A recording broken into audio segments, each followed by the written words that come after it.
નમસ્કાર વિદ્યાર્થી મિત્રો, કેવું છે? સારું છે ને? ચેપ્ટર કેવું છે એવું પૂછું છું તમને. ગમે એવું છે ને? હા, આવડે, કારણ કે ગુજરાતીમાં લખાણ છે. તમે કહો ભાઈ કેમિસ્ટ્રી આખી ગુજરાતીમાં જ લખેલી છે, ઉર્દુ, ફારસી, જર્મની ભાષામાં લખેલું છે? ના, હા, પણ મજા આવે છે વાંચવાથી, પણ યાદ રહે તો કામનું છે ને. કઈ વાંધો નહીં, ચલો રીકેપમાં મારે એવું કહેવાનું છે કે ભાઈ આપણે જે ચેપ્ટરની શરૂઆત કરી એની અંદર પ્રસ્તાવિકા, પછી તમે મુખ્ય શબ્દનો તફાવત શીખી લીધેલો છે, જે હવે આપણી પાસે ઉપયોગી છે. આજનું લેક્ચર આવે એટલે ડિસ્ક્રિપ્ટિવ વાર્તા પૂરી થાય અને નેક્સ્ટ ટાઈમ તમારી પાસે સૂત્ર આવે, આલેખ બલેખ આવશે એટલે આખો ટોપિક પૂરો થાય. અધિશોષણ,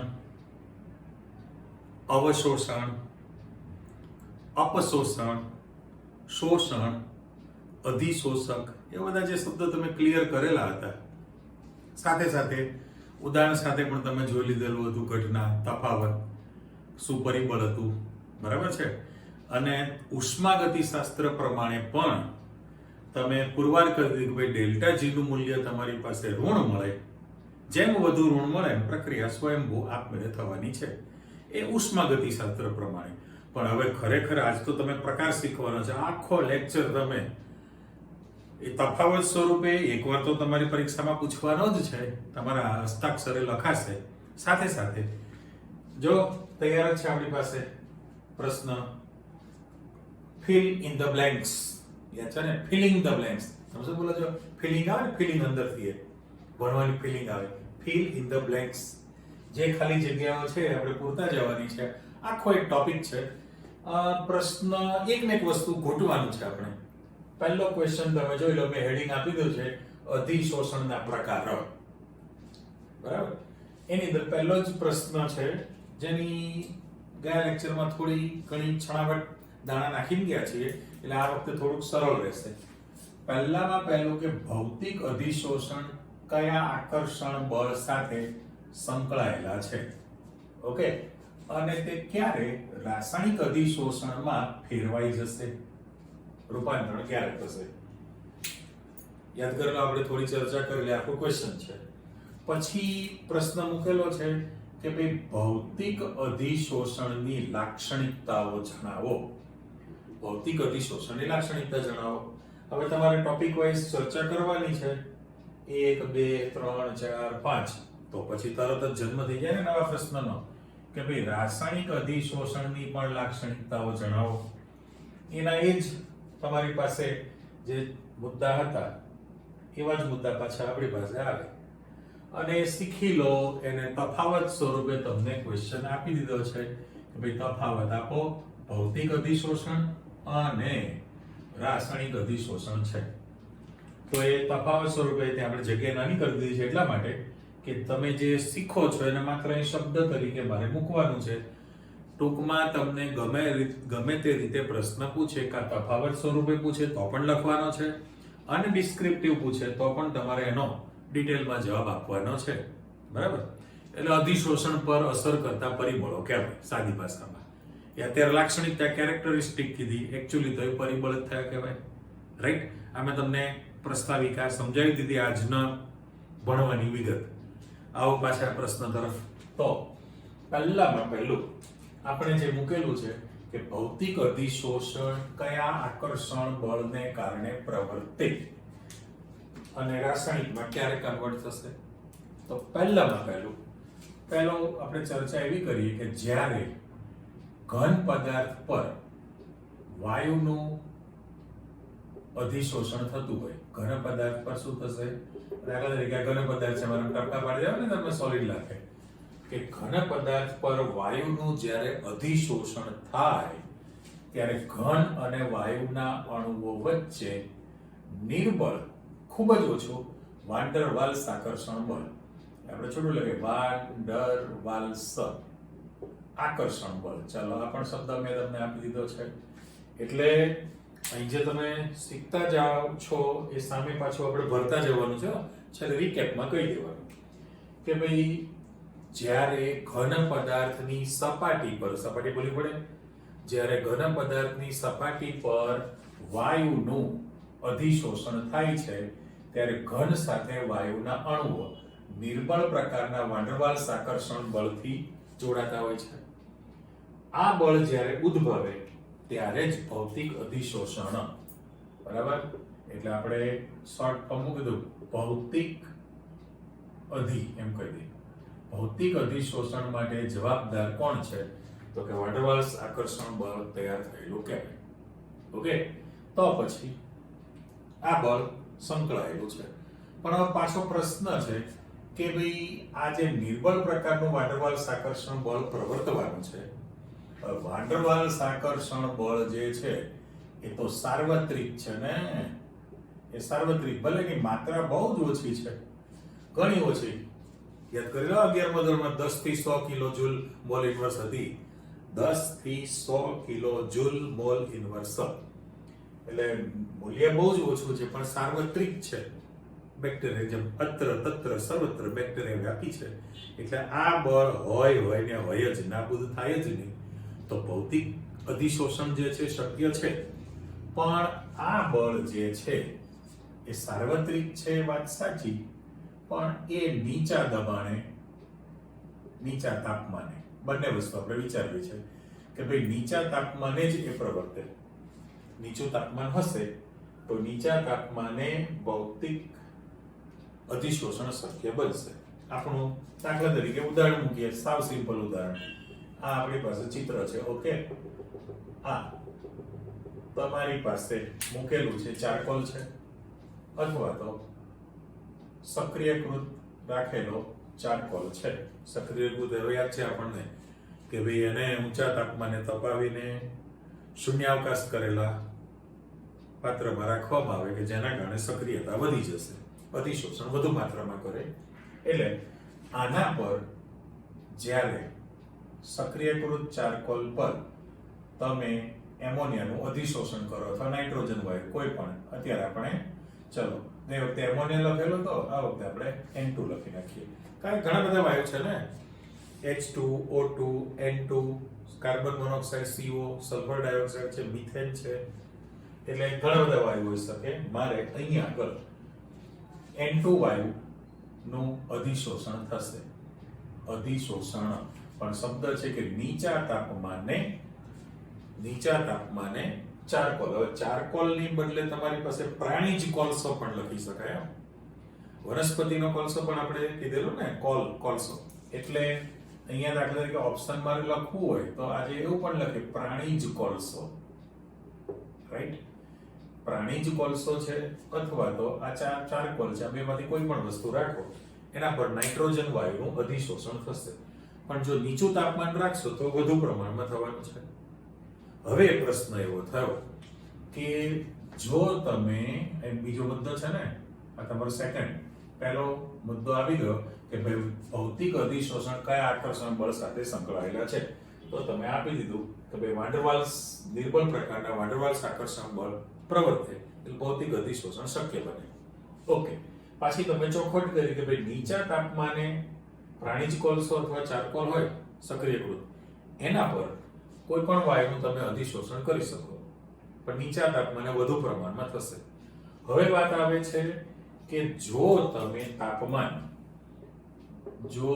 નીચા તાપમાનને બદલે ઊંચું તાપમાન કરવામાં આવે તો અધિશોષણની માત્રા ઘટી જવાની છે, અધિશોષણની માત્રા ઘટવાની છે, પણ એ ઊંચા તાપમાને એનું રૂપાંતરણ જે છે એ રાસાયણિક અધિશોષણમાં થઈ જાય છે. ઓકે, આવું આપણે બોલી ગયા છીએ છેલ્લે કે ભાઈ ઊંચા તાપમાને ભૌતિક અધિશોષણ જે છે એ રૂપાંતરિત થઈ જશે, રાસાયણિક અધિશોષણમાં રૂપાંતરિત થવાનું છે. એના માટે આપણે એક સેમ્પલ મૂકીએ. દાખલા તરીકે એમ કહીએ કે ભાઈ તમારી પાસે સક્રિયકૃત ચારકોલ અથવા તો હવે મારે અહીંયા લખવું છે નિકલ છે. ઓકે, આપણી પાસે ચિત્ર જોઈ લો. અત્યારે તમે નિકલ ધાતુ રાખેલી છે. ઓકે, નિકલ ધાતુ પર હાઇડ્રોજન વાયુનું અધિશોષણ કરીએ છીએ. આ લખાણ ગુજરાતીમાં છે પણ મારે તમને બતાવવાનું કે H2 વાયુ છે, નીચું તાપમાન છે, પહેલું તો નીચા તાપમાને નિકલ ધાતુ પર હાઇડ્રોજન વાયુનું અધિશોષણ થશે એટલે એની સપાટી પર ગોઠવાતા જશે. પણ તમે જેવું તાપમાન વધારશો તો જે H2 વાયુ છે એનું વિયોજન થઈ જશે. એ વિયોજન શામાં થઈ જાય? H પરમાણુમાં વિયોજન થાય. H2 વાયુનું વિયોજન થાય H પરમાણુમાં. અને હવે જો આ હાઇડ્રોજનના પરમાણુ, આ હાઇડ્રોજનના મુક્ત થયેલા જે પરમાણુ છે બંને, એ જો એમાં અધિશોષિત થાય તો એ છેક અંદરના ભાગ સુધી પહોંચી જવાનું છે. અંદરના ભાગ સુધી પહોંચી શકે, બરાબર, અધિશોષણ માટે. પણ એમાં જે બંધ બનવાનો છે એ નિકલ અને હાઇડ્રોજન વચ્ચેનો રાસાયણિક બંધ બની જાય. નિકલ અને હાઇડ્રોજન વચ્ચેનો રાસાયણિક બંધ બની જાય તો એ જે બને એને આપણે આંતરાલીય સંયોજન કહે છે. આંતરાલય અંદરના ભાગે ગોઠવણી થઈ કહેવાય. એટલે આખો જે પ્રશ્ન છે તમારી પાસે ક્લિયર થઈ ગયો કે ભાઈ આ રીતનું નીચા તાપમાને શક્ય છે. તાપમાન વધશે તો સપાટી પરની ઘટના પતી ગઈ, સપાટી પરની આકર્ષાઈને ભૌતિક અધિશોષણ. પણ H2 અણુનું જ્યારે વિયોજન થશે, H પરમાણુમાં જો વિયોજન થઈ ગયેલું છે ને હવે પછી એ નિકલ ધાતુ પર સ્વતંત્ર હાઇડ્રોજનના પરમાણુ અધિશોષિત થાય તો નિકલ અને હાઇડ્રોજન વચ્ચે રાસાયણિક બંધ બનવાનો છે. તો એ રાસાયણિક અધિશોષણ થયું કહેવાય. એટલે અહીંયા આગળ એને એ જ વસ્તુને તમારે પાછું છૂટું પાડીને સમજાવવાનું છે. પહેલામાં પહેલું કે ભૌતિક અધિશોષણની લાક્ષણિકતા આપો. ઓકે, તેમાં એમ કીધું છે કે એમાં એ વિશિષ્ટતાનો અભાવ છે, એ કોઈ વિશિષ્ટ ઘટના નથી. એટલા માટે આપણે એવો શબ્દ પહેલા મૂકી જ દઈએ છીએ કે દરેક ઘન પર દરેક વાયુ અધિશોષિત થાય જ. હા, વધતા ઓછા પ્રમાણમાં શબ્દ મૂકવો જ પડે. એમ કીધું કે દરેક ઘન પર દરેક વાયુનું અધિશોષણ થાય જ, કારણ કે એ કોઈ વિશિષ્ટ ઘટના નથી. વિશિષ્ટતાનો અભાવ કીધો છે કારણ કે આપણે ઉપર ચર્ચા કરી છે. કારણ કે એમાં જે લાગવાનું છે વાન ડર વાલ્સ આકર્ષણ બળ છે ને, અને વાન ડર વાલ્સ આકર્ષણ બળ છે એ તો આપણે ઉપર કીધું જ છે સાર્વત્રિક છે. બળ લાગે જ એટલે કોઈ પણ ઘન પદાર્થ હોય એના પર કોઈ પણ વાયુનું વધતા ઓછા પ્રમાણમાં, મારે શબ્દ મૂકી દેવો પડે ભાઈ, વધતા ઓછા પ્રમાણમાં અધિશોષણ થાય જ. કોઈમાં વધુ થાય, કોઈમાં ઓછું થાય, એની આપણી પાસે ચોખવટ આવવાની છે. અધિશોષિતનો સ્વભાવ આવશે. એટલે પહેલું તો ક્લિયર થઈ ગયું કે ભાઈ વાત કરીએ પ્રમાણે કે ઘન પદાર્થ પર વાયુના અણુઓ વાન ડર વાલ્સ આકર્ષણ બળથી આકર્ષાયેલા રહેવાના છે. એ આકર્ષણ બળ છે એ સાર્વત્રિક છે એટલે દરેક ઘન ઉપર દરેક વાયુનું અધિશોષણ થઈ જ શકે. એ કોઈ વિશિષ્ટતા છે જ નહીં. ત્યારે સામે તમે શું કહો છો? આપણે બંને સાથે ક્લિયર કરતા જઈએ છીએ. અહીંયા આગળ શબ્દ કીધો છે ઊંચી વિશિષ્ટતા કીધેલી છે. એનું કારણ શું? તો કે આપણે સમજી લીધું છે કે જે અધિશોષક છે અને અધિશોષિત છે એમની વચ્ચે રાસાયણિક આકર્ષણ બળ, એટલે રાસાયણિક આકર્ષણ બળ છે એટલે એને આપણે શું કહીએ છીએ? રાસાયણિક બંધ છે. અને રાસાયણિક બંધમાં મોટા ભાગે તમારી પાસે આઈધર કાં તો સહસંયોજક બંધ હોય અથવા તો આયોનિક બંધ હોઈ શકે. એટલે જ્યારે અધિશોષક અને અધિશોષિત વચ્ચે રાસાયણિક આકર્ષણ બળ પ્રવર્તતું હોય, રાસાયણિક બંધ પ્રવર્તતું હોય ત્યારે જ એની અંદર એ શક્ય બને છે. ત્યાં પહેલામાં શું કહ્યું છે કે વાન ડર વાલ્સ આકર્ષણ બળ પ્રવર્તે નિર્બળ પ્રકારનું, એ તો સાર્વત્રિક છે 10 થી 100 કિલોજૂલ મોલ ઇન્વર્સની અંદર, એટલે એ શક્ય છે. બરાબર છે. સામે આ વિશિષ્ટ ઘટના થઈ છે, આવું બને તો જ પહેલામાં આ છે. તો સામે તમારી પાસે જે તફાવત વાળો ક્વેશ્ચન છે ભૌતિક અધિશોષણ અને રાસાયણિક અધિશોષણ છે, એમાં મારે કહી શકાશે બધું લખાણ છે, શોર્ટમાં લખે છે આપણે, જો અધિશોષક અને અધિશોષિત વચ્ચે વાન ડર વાલ્સ આકર્ષણ બળ પ્રવર્તે પણ એ કેવું છે? નિર્બળ. નિર્બળ વાન ડર વાલ્સ આકર્ષણ બળ પ્રવર્તતું હોય ત્યારે ભૌતિક અધિશોષણ શક્ય બને છે. એટલે અહીંયા આગળ આપણે વાન ડર વાલ્સ આકર્ષણ બળ નીચે અંડરલાઈન આપી દીધી. ત્યારે પહેલામાં મારે લખવું હોય તો શું કરવું પડશે કે જ્યારે અધિશોષક અને અધિશોષિત વચ્ચે રાસાયણિક બંધ રચાતો હોય ત્યારે જ એમની અંદર રાસાયણિક અધિશોષણ પ્રવર્તે છે. આની અંદર એટલે આ રાસાયણિક બંધ રચના બને પહેલું નિર્બળ વાન ડર વાલ્સ આકર્ષણ બળ તૈયાર થયું કહેવાય. ફાઇનલ વધુ પાછા આગળ આપણે ત્રણેયમાં ભરતા જઈએ એટલે ધીરે ધીરે બધા ક્વેશ્ચન ક્લિયર થતા જશે. ઓકે, એટલે સાર્વત્રિક છે, કોઈ વિશિષ્ટ ઘટના નથી, કોઈ વિશિષ્ટતા નથી.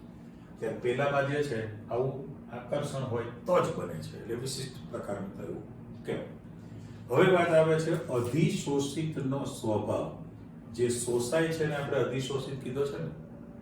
ઓકે, હવે સ્વભાવ અથવા તો પ્રકૃતિ કીધી છે તો આપણી પાસે એમ કહે છે કે જ્યારે ઘન પદાર્થ હોય, ઘન પદાર્થ પર વાયુનું અધિશોષણ થતું હોય તો વાયુ ક્યારે વધુ અધિશોષિત થાય? તો આપણી પાસે ચોખવટ છે કે ભાઈ જે વાયુનું ઝડપી પ્રવાહીકરણ થતું હોય, જો એનું એકદમ ઝડપી પ્રવાહીકરણ શક્ય બનતું હોય તો એ વાયુનું અધિશોષણ વધુ થતું હોય છે. એટલે વાયુ પર આધાર રાખે અધિશોષિતના સ્વભાવ પર અથવા એની પ્રકૃતિ પર. હવે પાછો પ્રશ્ન છે કે પ્રવાહીકરણ ક્યારે બને? તો કે જે વાયુનું ક્રાંતિક તાપમાન, ઓહો ક્રિટિકલ ટેમ્પરેચર કહીએ છીએ ને આપણે, આવી ગયું છે 11મું ધોરણ વાયુનું પ્રવાહીકરણ, વાયુ અવસ્થા ચેપ્ટરની અંદર, ટીસી બીસી પીસી, બરાબર. Critical temperature TC, critical pressure PC, critical volume VC, triple point જે આપણે કહેતા હતા એ. તો ક્રાંતિક તાપમાનનું મૂલ્ય વધુ હોય તો એનું ઝડપથી પ્રવાહીકરણ થઈ શકે. આ સીધું રિલેશન છે, યાદ રાખો કે ભાઈ જે વાયુનું ક્રાંતિક તાપમાન વધુ હોય એનું પ્રવાહીકરણ જે છે ઝડપી થતું હોય છે, અને ઝડપી પ્રવાહીકરણ થતું હોય તો એનું વધુ અધિશોષણ શક્ય છે. હવે એમાં તમને ઉદાહરણ આપેલું છે.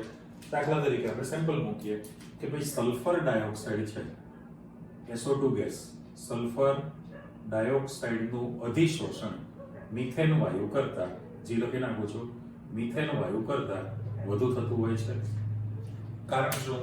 ટેમ્પરેચર તો પૂછી શકાતા નથી, પણ કૌંસમાં સમજવા માટે હોય કે ભાઈ SO2 ગેસનું ક્રાંતિક તાપમાન એ મિથેનના ક્રાંતિક તાપમાન કરતા વધુ છે.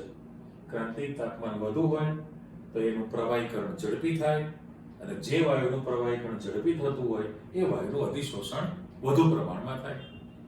તો આધાર છે ક્રાંતિક તાપમાન પર છે. એકચ્યુઅલી તો અધિશોષિતનો સ્વભાવ અધિશોષિતના સ્વભાવ પર આધાર રાખે છે.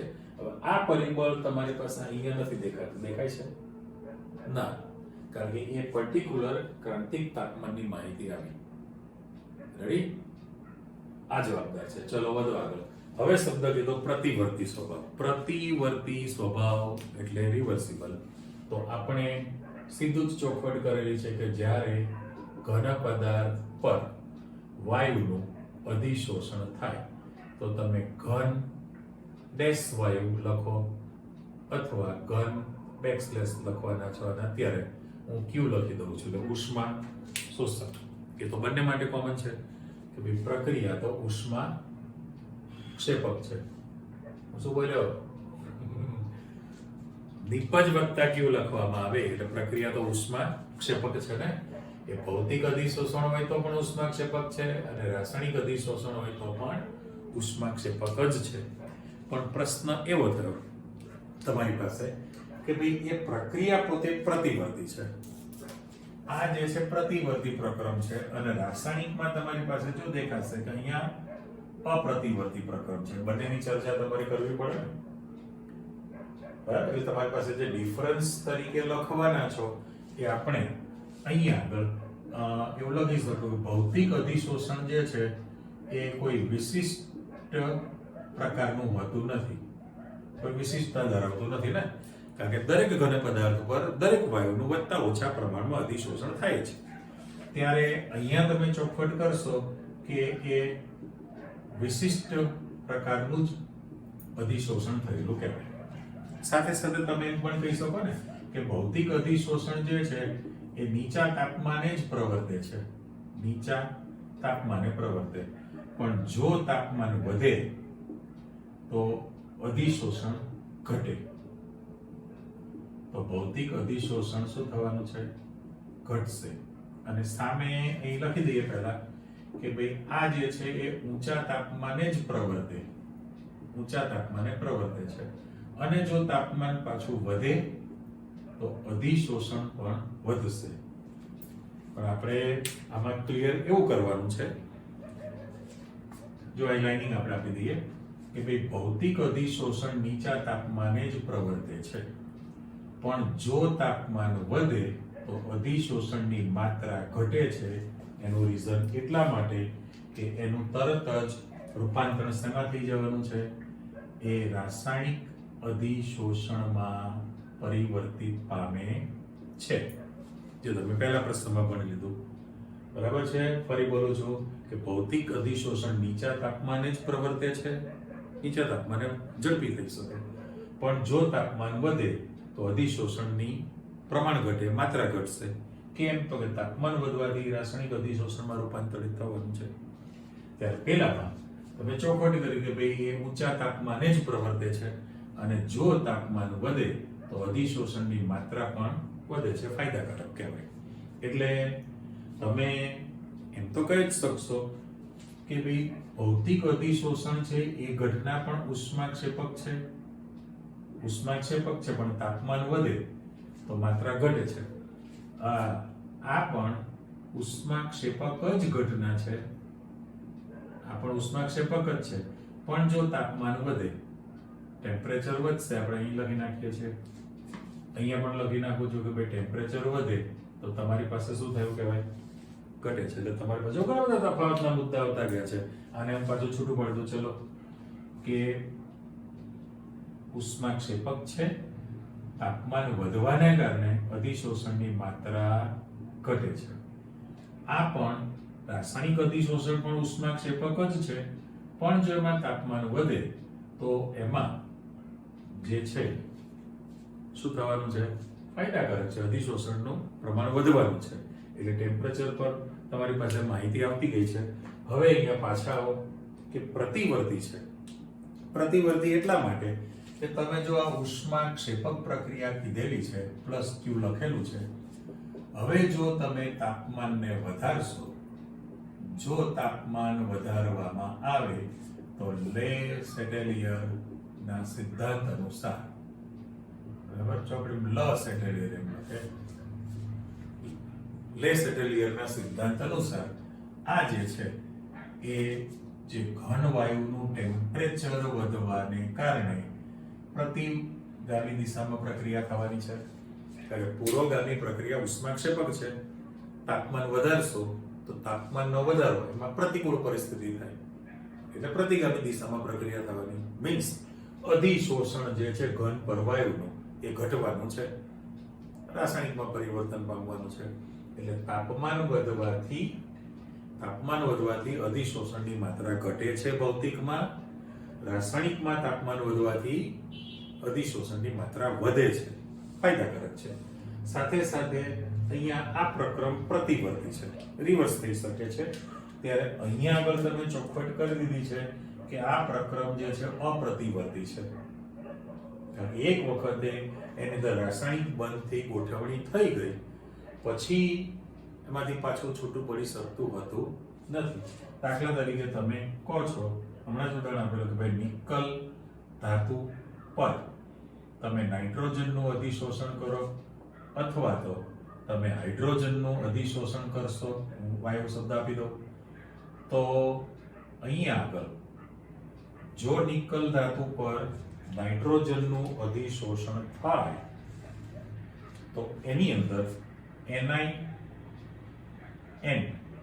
રાસાયણિક બંધ બનવાનો છે નિકલ સાથે, અને એ જે સંયોજન બનશે એ તમારું સંક્રાંતિ ચેપ્ટરમાં દ્રાવણમાં પણ તમે થોડું ઘણું શીખ્યા હતા, પણ સંક્રાંતિ ચેપ્ટર જે છે એની અંદર આંતરાલીય સંયોજન બની જાય તો એ નાઇટ્રાઇડ સંયોજન બનાવશે. કયું બને છે? નાઇટ્રાઇડ. પણ જો H2 વાયુનું અધિશોષણ થાય તો એ જે સંયોજન બનવાના છે કોણ બની ગયેલા કહેવાય? હાઇડ્રાઇડ છે. અને એના બદલે આપણે જનરલી એવું ના કહી શકીએ કે કોઈ પણ ધાતુ હોય, બરાબર? આના માટે પર્ટિક્યુલર શબ્દ અહીંયા મૂકીએ છીએ કે આ નિકલ ધાતુની બદલે હું ખાલી મેટલ એમ મૂકી દઉં અને એ ધાતુ પર જો વચ્ચેથી આમ લઉં છું એના પર O2 વાયુનું અધિશોષણ થતું હોય તો એ ધાતુના ઓક્સાઇડ બનાવે છે કે નહીં? આપણને તો વર્ષોથી ખબર છે કે દરેક ધાતુને ઓક્સિજન સાથે જૂનો બાપ દાદા વખતનો સંબંધ છે. દાદા કરીને વળગે તો શું થયું? ધાતુ પર ઓક્સિજનનું અધિશોષણ થાય તો ધાતુના ઓક્સાઇડ બનવાના છે, બરાબર? એ જ રીતે નાઇટ્રોજન વાયુનું જો અધિશોષણ થતું હોય તો તમારી પાસે એ જે બનશે આ N2 વાયુ તો નાઇટ્રાઇડ સંયોજનો બન્યા છે. H2 વાયુનું અધિશોષણ થાય તો હાઇડ્રાઇડ સંયોજન બનશે. પણ એક વખતે રાસાયણિક બંધથી જોડાઈ ગયા પછી એમાંથી ફરી છૂટું પડી શકતું નથી બળ. તો એ અપ્રતિવર્તી છે. આપણી પાસે શબ્દમાં મૂકવું જ પડશે અહીંયા આગળ તમારી પાસે કે ભાઈ ભૌતિક અધિશોષણ જે છે એ પ્રતિવર્તી પ્રક્રિયા અથવા પ્રક્રમ છે. પ્રતિવર્તી ત્યારે આ તમારી પાસે અપ્રતિવર્તી છે. રિવર્સિબલ પેલું ઇરરિવર્સિબલ ઇંગ્લિશ શબ્દ તમારો, ચલો એ પણ આવી ગયું. હવે બંનેમાં કોમન આવશે કે ભાઈ અધિશોષક સપાટીનું ક્ષેત્રફળ એ તો જવાબદાર જ છે ને, કારણ કે તમારી પાસે દાખલા તરીકે 1 ગ્રામ કોલસો હોય, પણ કયો શબ્દ મૂકી દો ઉપર? પ્રાણીજ. 1 ગ્રામ પ્રાણીજ કોલસો હોય અથવા ચારકોલ હોય, એનો જો તમે એકદમ બારીક પાવડર ભૂકો કરી દેશો તો એની અંદર સંપર્ક સપાટીનું ક્ષેત્રફળ વધવાનું છે ને. અધિશોષકની સંપર્ક સપાટીનું ક્ષેત્રફળ શું થવાનું છે? વધુ પ્રાપ્ત થાય અને એના કારણે એના પર વાયુનું અધિશોષણ વધુ થઈ શકે છે. એટલે આના પર હું ખાલી એરો પાડી દઉં છું, બરાબર? એટલે 1 ગ્રામ અધિશોષકની સપાટી પર શોષાતો વાયુ અને અધિશોષણની માત્રા કહી શકીએ છીએ પ્રતિ ગ્રામ. તો 1 ગ્રામ પ્રાણીજ કોલસો હોય અને એનો તમે બારીક પાવડર કરી દો, ઝીણો ભૂકો એવો શબ્દ મૂકેલો છે, આ ઝીણો ભૂકો, ભૂકો શબ્દ, બરાબર? ભૂકો હોય, મૂકો હોય, ભૂકો હોય, ઝીણો ભૂકો અથવા તો પાવડર, ઇંગ્લિશ વર્ડ જ આપણે મૂકી દઈએ. જો એનો ઝીણો ભૂકો રાખવામાં આવે તો સંપર્ક સપાટીનું ક્ષેત્રફળ વધુ મળશે, જેના કારણે અધિશોષણ વધુ માત્રામાં થવાનું છે. હવે એ જ વસ્તુ અહીંયા પણ કોમન જ છે ને કે ભાઈ અધિશોષક સપાટીના ક્ષેત્રફળ પર આધાર રાખે તો ત્યાં પણ તમે કહી શકશો કે જો અધિશોષક સપાટીનું ક્ષેત્રફળ વધે તો અધિશોષણ ભલે ને રાસાયણિક હોય તો અધિશોષણ વધુ થતું હોય છે. એ બંનેને લાગુ પડશે.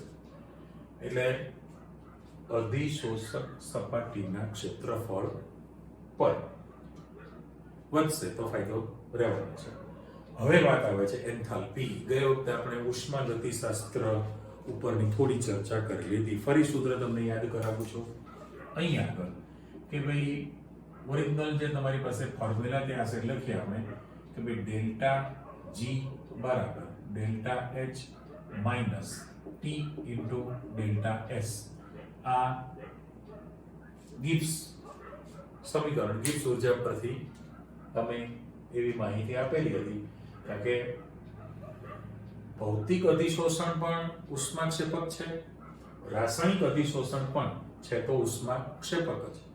પણ બંને ઘટના માટે તમારી પાસે શરત હતી કે ભાઈ ડેલ્ટા જી નું મૂલ્ય તમારી પાસે ઘટવું જોઈએ. ડેલ્ટા જી નું મૂલ્ય તમારી પાસે કેવું થશે? ઋણ થાય તો સ્વયંભૂ આપમેળે પ્રક્રિયા થશે. પણ હવે પ્રશ્ન એવો થયો છે કે અધિશોષણ એન્થાલ્પી. ચલો અહીંયા આપણી પાસે શબ્દ છે ને અધિશોષણ એન્થાલ્પીને મૂકી દઈએ. તો ભૌતિક અધિશોષણ માટે એન્થાલ્પીનો ફેરફારનું મૂલ્ય ખૂબ જ ઓછું અથવા નીચું છે. ભૌતિક અધિશોષણ માટે એન્થાલ્પીનું મૂલ્ય ખૂબ જ ઓછું છે. તમને આંકડો આપેલો છે કે ભાઈ 20 થી 40 કિલો જૂલ મોલ ઇન્વર્સ છે એન્થાલ્પી મૂલ્ય. એન્થાલ્પીનું મૂલ્ય ખૂબ જ નીચું છે.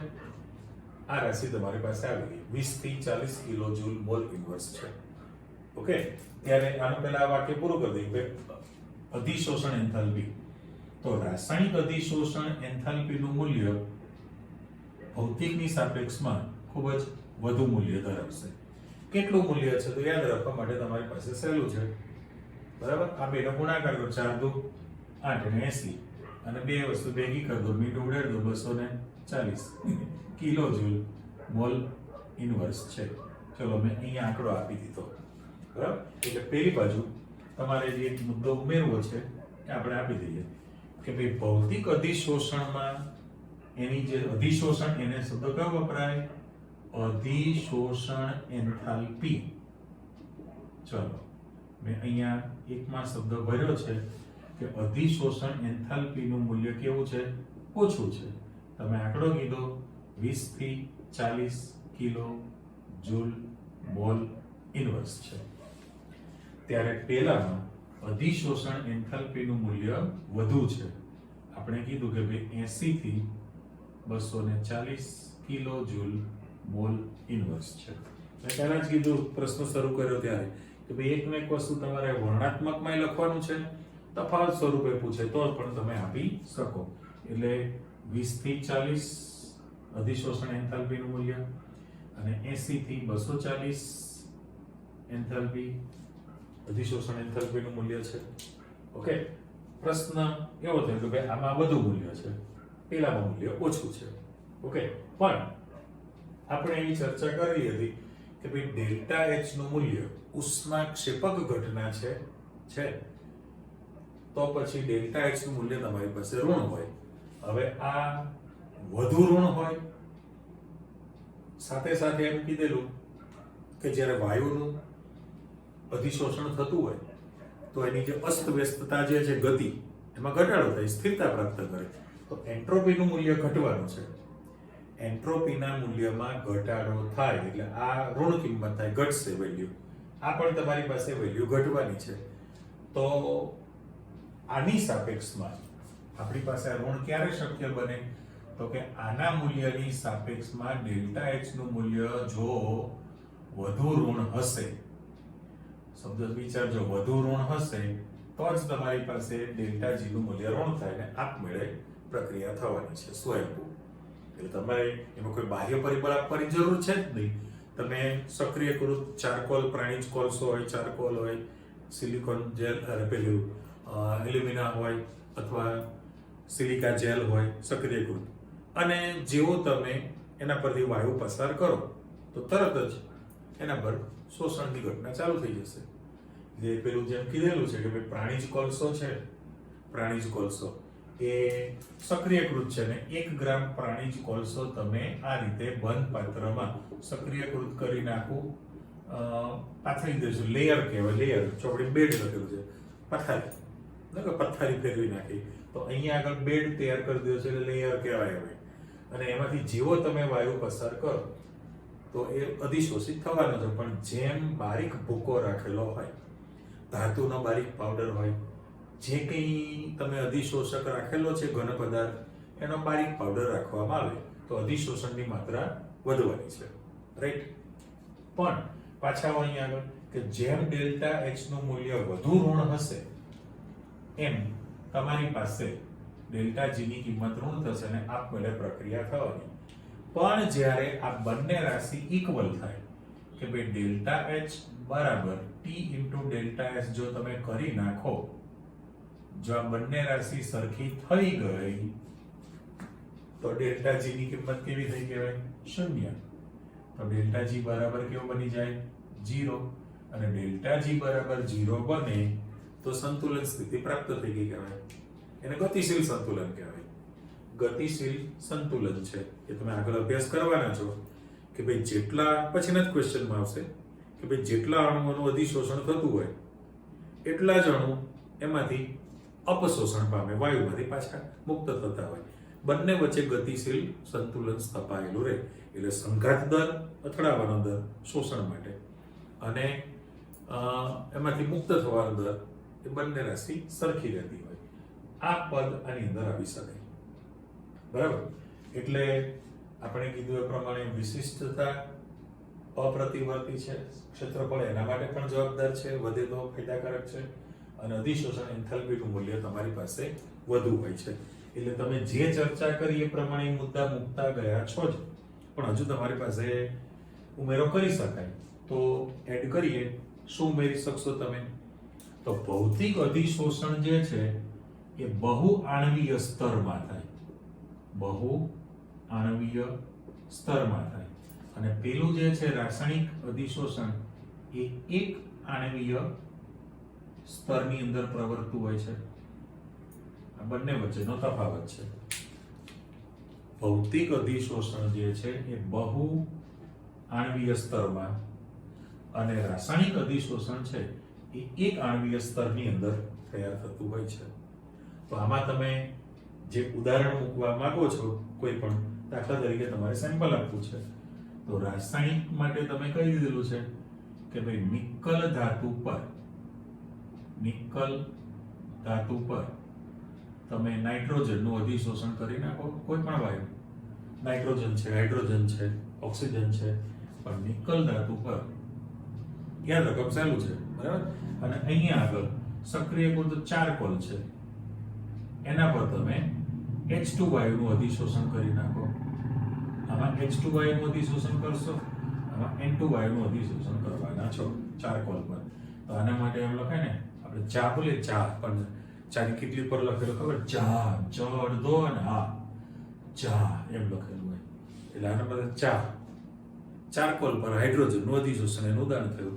અને આમાં નીના હોય ને નામ, છોકરી નામ નીના ચા એમ કહેવું પડે. નિકલ ધાતુ પર નાઇટ્રોજનનું અધિશોષણ છે, અને ચારકોલ પર હાઇડ્રોજનનું અધિશોષણ તૈયાર થયેલું કહેવાય. એટલે ટૂંકમાં તમે આની અંદર જે ચર્ચા કરી એ ભૌતિક અધિશોષણ વિશે અને રાસાયણિક અધિશોષણ વિશે એ તફાવત સ્વરૂપે તમે લખાણ આપેલું છે, અને સ્વતંત્ર તમને પૂછે કે ભાઈ એની લાક્ષણિકતા જણાવો પર્ટિક્યુલર, તો ભૌતિક માટે જે ચર્ચા કરી છે લગભગ એને મળતી આવે એવી છે. માત્ર અહીંયા તમારી પાસે ક્રાંતિક તાપમાન વાળી જે ચર્ચા હતી ને નીચા તાપમાને પ્રવર્તે. બરાબર. એટલે વિશિષ્ટ નથી, પેલું વિશિષ્ટ છે એમ ચર્ચા કરી છે. અને તમે કહી શકો કે ભાઈ જે વાયુ વિશિષ્ટ એટલા માટે નથી, દરેક ઘન પદાર્થ પર દરેક વાયુનું વધતા ઓછા પ્રમાણમાં અધિશોષણ થાય. અને ચોખવટ કરી કે જે વાયુનું પ્રવાહીકરણ ઝડપી થતું હોય એ વધુ અધિશોષિત થાય, એટલે ક્રાંતિક તાપમાન ઊંચું હોય. ત્યારે પેલાની અંદર એ વિશિષ્ટ ઘટના થઈ કે રાસાયણિક પ્રકારનો બંધ બનવો પડે. એટલે ટૂંકમાં આની અંદર જે આપણે ચર્ચા કરી હજુ ડિસ્ક્રિપ્ટિવ પોર્શન જ છે. લખી વાંચીને સરસ તૈયાર કરી નાખો. નેક્સ્ટ ટાઈમ તમારી પાસે સૂત્રવાળું કામ આવશે, એ આપણે પૂરું કરીએ એટલે તમારો પહેલો યુનિટ અધિશોષણની દુનિયા પૂરી થાય. બરાબર. પછી નવો ટોપિક આવશે. ઓકે, મળીએ ફરી. આવજો. બાય.